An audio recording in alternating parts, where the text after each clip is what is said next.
안녕하세요. 여기요 박소장입니다. 제가 지금 서 있는 이곳 영등포입니다.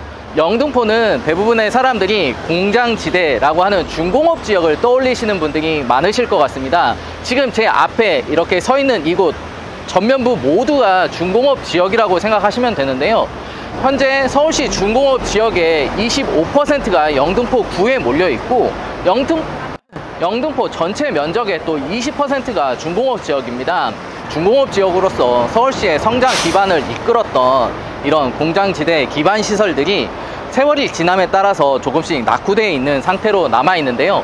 그래서 서울시에서도 더 이상 방치를 할 수는 없어서 최근에 이제 서남권 대개조 프로젝트까지 발표를 했습니다. 사실상 2008년도에 발표를 했었던 한강변 르네상스의 확장판이라고 생각하시면 되는데요. 서남권 대개조 프로젝트 뿐만 아니라 영등포에는 정말 다양한 개발 이슈들이 진행되고 있습니다.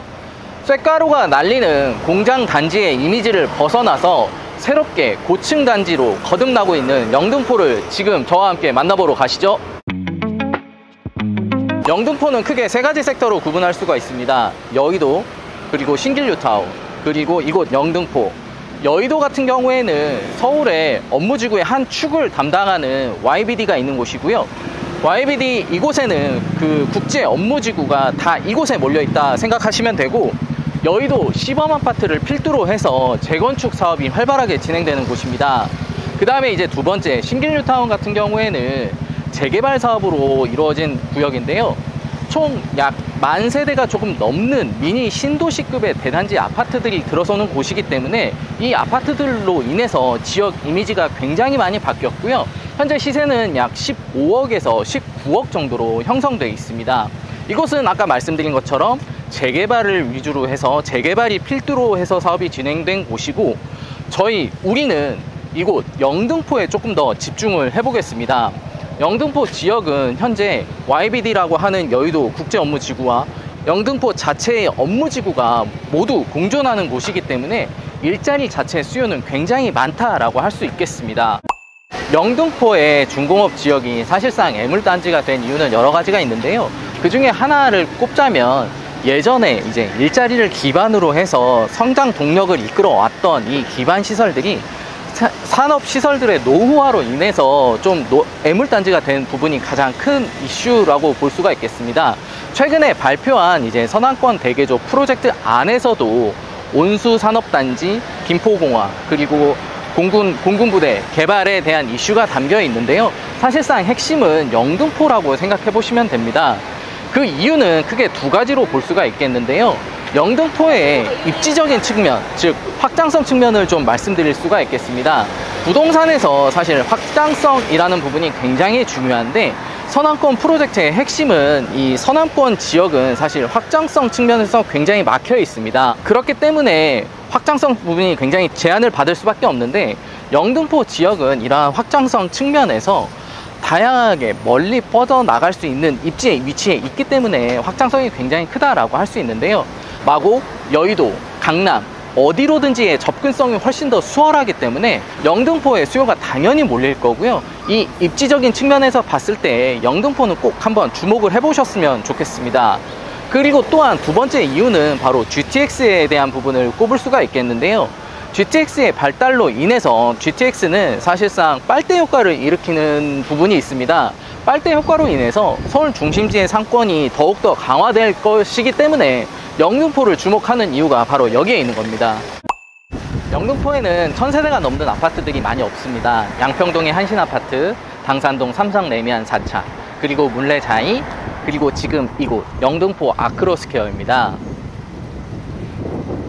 영등포 아크로스퀘어 같은 경우 약 1200세대 정도가 되는데요. 시세는 약 15억에서 19억 정도로 형성이 되어 있습니다.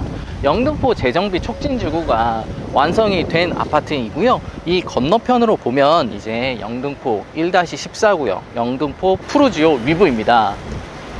이제 영등포 재정비 촉진지구 같은 경우에는 1-1구역부터 1-26구역까지 다양한 개발 사업들이 진행이 됐었는데, 해제가 된 지역도 있고 이렇게 완성된 구역도 있기 때문에 현재 이러한 모습을 띠고 있다라고 보시면 되고요.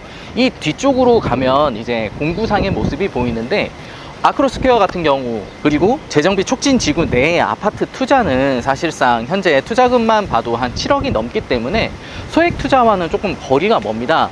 그래서 저는 영등포 공구상을 조금 더 주목을 해봤는데요. 영등포 공구상에 가까이 가서 좀 더 자세히 설명드리도록 하겠습니다. 왜냐하면 여의도 국제업무지구와의 접근성이 굉장히 좋고요. 영등포 시장에 현재 지금 개발되고 있는 이 개발 인프라를 직접적으로 누릴 수 있는 곳이기 때문에 그렇습니다. 그리고 더욱더 중요한 부분은 뭐냐면 재개발 투자도 굉장히 좋지만 사실상 사업기간이 굉장히 오래 걸려서 조금 힘들다라고 하시는 분들은 이 영등포 지역 주변에 소액 투자로 인해서 조금 더 기다릴 만한 여유가 있겠다. 그리고 또 해치 차원에서라도 영등포 투자는 꼭 한번 생각해 보셨으면 좋겠고요. 이 영등포 지역은 계속적으로 발전이 이루어지는 곳이기 때문에 현재 이 모습보다 더 나아질 지역입니다. 그리고 이 밑으로 조금만 더 내려가다 보면 영등포 고가가 있는데요. 고가 역시도 철거가 될 예정입니다. 고가가 철거가 되면 이제 신길 쪽과의 확장성이 더욱더 좋아질 것이기 때문에 영등포 지역에 수요가 더욱더 몰릴 것으로 보이고요. 소액 투자에 관심이 있으신 분들은 위 번호로 연락을 주시면 제가 언제든지 친절하게 상담을 해드릴 거고요. 이것으로 영등포 시장, 영등포 지역 투자 어떻게 해야 되는지 한번 말씀을 드렸습니다. 저는 지금까지 박 소장이었습니다. 감사합니다.